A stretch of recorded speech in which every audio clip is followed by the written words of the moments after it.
Good afternoon. Welcome to our daily press briefing online and live on EBS. Today is Tuesday, 5th of January. I would like to share with you today the agenda for the seminar that the college will hold next week. The college will meet for the first time in 2021 on Thursday, 14 January. To start, it will receive the President of the European Parliament, David Sassoli, for a debate focused on the implementation of the EU's political agenda this year. Later, the members of the college will focus on Team Europe, our approach to ensure coherent and comprehensive relations with our third country partners. And the seminar will be closed in the afternoon with a discussion on how to deliver on the European Green Deal this year. This concludes our brief announcements for today, and we're ready to take your questions. Et je passe la parole directement à Christian. Bienvenue Christian, et bonne année. Bonjour et bonne année. Ma question sera pour Peter Stano et elle concerne effectivement la confirmation par l'AIEA de la décision de l'Iran de débuter son processus de production d'uranium enrichi à 20%. Alors j'ai vu la première réaction qu'il avait donnée hier, qui était très conditionnelle, puisqu'il attendait effectivement la décision et le commentaire de l'AIEA. Donc je voudrais savoir si aujourd'hui vous avez une réaction à cette décision. Est-ce que vous considérez qu'effectivement l'action prise par les autorités iraniennes est réversible? Est-ce que vous êtes d'accord avec les affirmations selon lesquelles elles respectent l'article 36 de l'accord de 2015? Et en fait, plus généralement, est-ce que vous considérez qu'effectivement, avec cette décision, l'Iran vient d'enterrer l'accord de 2015? Merci. Merci. Je passe effectivement la parole à Peter Stano. Bonjour, merci Christian. Oui, bien sûr, il y a quelques éléments pour ajouter. Donc, nous notons avec une vive inquiétude les mesures prises par l'Iran en vue de commencer l'enrichissement de l'uranium à niveau de 20%. Cette action constituera un écart important par rapport aux engagements nucléaires de l'Iran au titre de JCPOA, ce qui aura de sérieuses conséquences et implications pour la non-prolifération nucléaire. Je voudrais rappeler une autre fois l'importance d'éviter toute mesure qui pourrait compromettre la préservation de cet accord, mais dans le même temps, nous soulignons qu'en dépit de cette mesure regrettable prise par l'Iran, des éléments importants du JCPOA, en particulier, les mesures strictes de vérification et de transparence restent en place. C'est très important. Donc, sur la base de la déclaration ministérielle des participants au JCPOA le passé décembre, 21 décembre, nous redoublerons d'efforts pour préserver l'accord et revenir à sa pleine mise en œuvre par toutes les parties. Merci Peter. Y a-t-il d'autres questions pour Peter sur ce sujet ou sur d'autres sujets de relations internationales?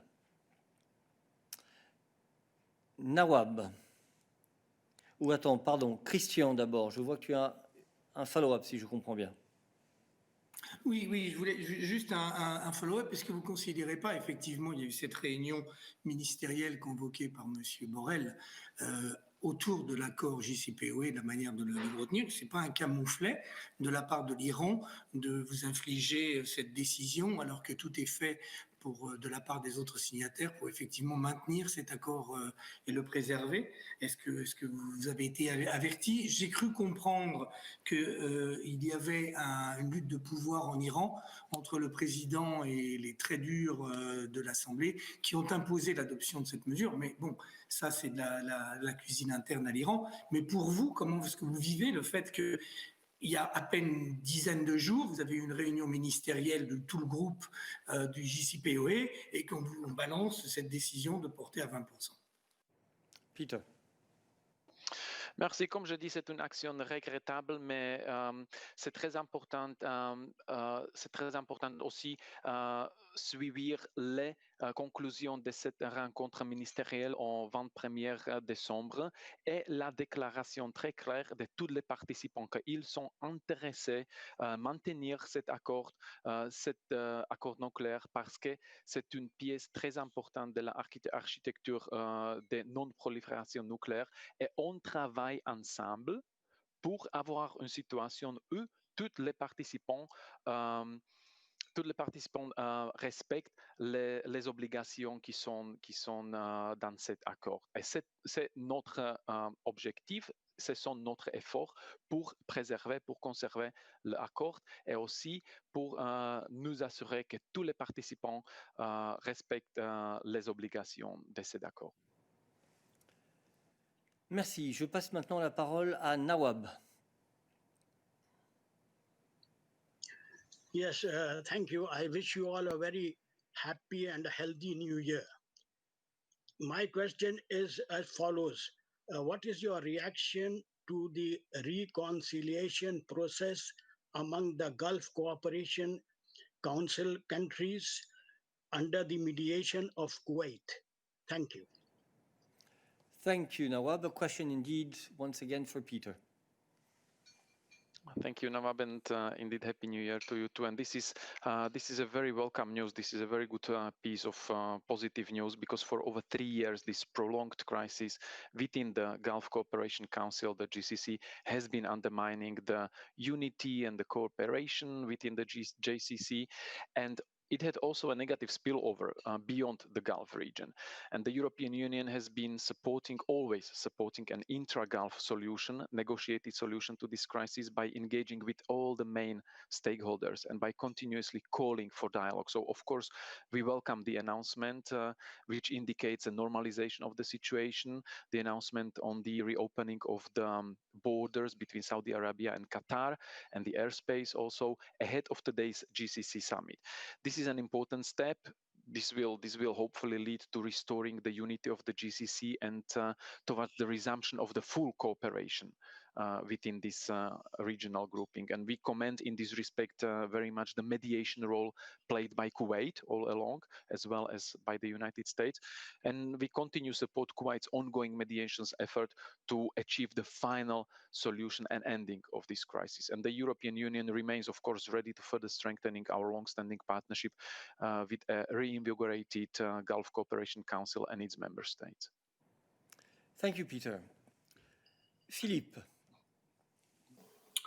Oui, bonjour. Une meilleure année de ma part également. Bien Merci. évidemment, je poursuis le voyage après le Golfe, l'Iran, l'Afrique. Concernant la République centrafricaine, je voudrais savoir si au-delà du communiqué de ce matin conjoint entre UE, Union africaine, ONU, s'il y a davantage de commentaires ou de réactions ou d'inquiétudes dans la foulée donc de l'élection présidentielle. On assiste à une espèce d'offensive rebelle en cours dans le pays avec l'apparition de troupes venues de l'étranger. Alors est-ce que c'est un risque d'embrasement régional supplémentaire dans la région? Est-ce que cela pose des inquiétudes spécifiques pour les missions de l'Union européenne dans le pays, la mission d'entraînement militaire, mais aussi la mission civile? Quels sont les commentaires supplémentaires à ajouter? Merci. Merci Philippe. Peter remplace Nabila et donc je lui repasse la parole. Merci Philippe. Je crains qu'il n'y a pas aucun élément nouveau pour ajouter parce que la déclaration conjointe contient tous les éléments importants que nous pouvons dire dans ce moment. Nous suivons bien sûr la situation et le développement dans la République centrafricaine avec beaucoup d'attention. Nous sommes très attentifs à ce développement. Nous continuons de suivre le développement et nous allons réagir. Mais dans ce moment, nous avons dit tout que nous voulons dans cette communiqué conjoint avec les partenaires internationaux. Merci Peter. Y a-t-il d'autres questions en relations internationales pour Peter aujourd'hui? Je n'en vois pas et donc je passe la parole à Odile qui avait une question sur les fonds marins visiblement, ou la protection des fonds marins. Odile, bonne année. Oui. Bonne année. Oui, bonjour et bonne année.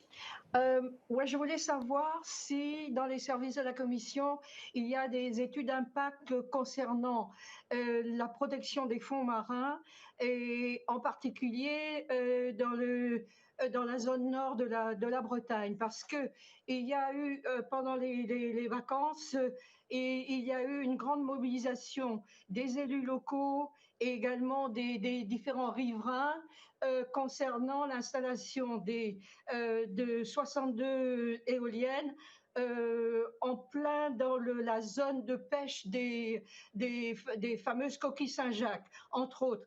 Et donc, je voulais savoir s'il y a des études d'impact qui ont été faites dans vos services à ce sujet. Merci. Merci Odile. Une petite précision avant de passer la parole à Viviane. La Commission fait des études d'impact par rapport à ses propres propositions législatives.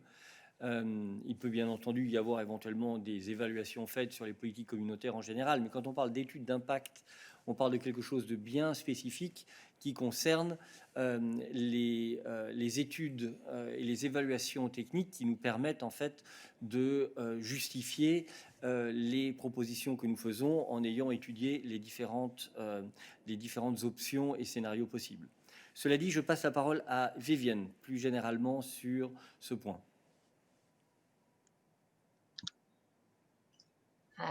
Bonjour, merci. J'espère que la connexion fonctionne maintenant. Merci Odile pour cette question. Effectivement, en fait, je voudrais faire référence au rapport que la Commission a adopté en juin 2020. Je peux t'envoyer après les références, qui est exactement sur la mise en œuvre de la décision cadre sur notre stratégie marine. Et là, on explique en détail quelle est la situation. Et la situation en Europe, c'est ce qui concerne la protection des fonds marins. On a fait beaucoup d'efforts, mais effectivement, nous avons encore des mers où nous voyons des difficultés en ce qui concerne dans quelques activités de la pêche qui ne sont pas vraiment aussi protectrices qu'on voudrait qu'ils soient. On a aussi des questions de pollution dont on évoque là dans le rapport, etc. Donc, sur la question que tu as posée concernant exactement aussi la situation en Nord-Atlantique, c'est dans notre rapport de juin 2020 que nous avons donné beaucoup plus de détails. Merci.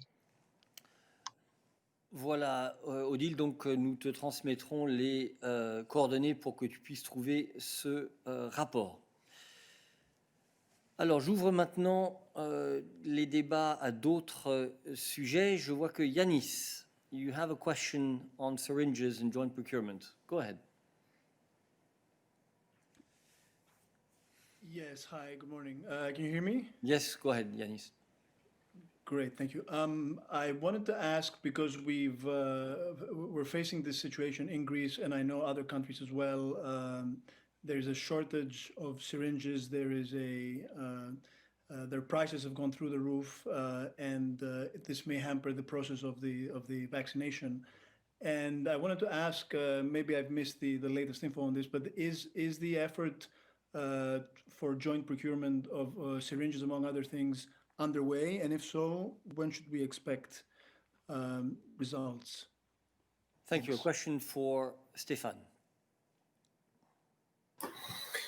Thank you very much, Yanis. As you know, indeed, the Commission is there to support member states when it comes to support, for instance, the vaccination campaigns which are ongoing. This is one of the reasons why the Commission has indeed launched a public procurement of syringes already some time ago. Offers have been received. The evaluation is ongoing, but I have to get back to you as to tell you what exactly the latest state of play is. I can, however, assure you that this process on joint procurement of syringes is ongoing, so that purchases can be placed to make sure that additional syringes are available. Thank you. Thank you very much, Stefan. Are there other questions for Stefan on health-related issues today? I do not see any other questions for us today. That does not seem to be the case, so thank you very much, and we will see you tomorrow.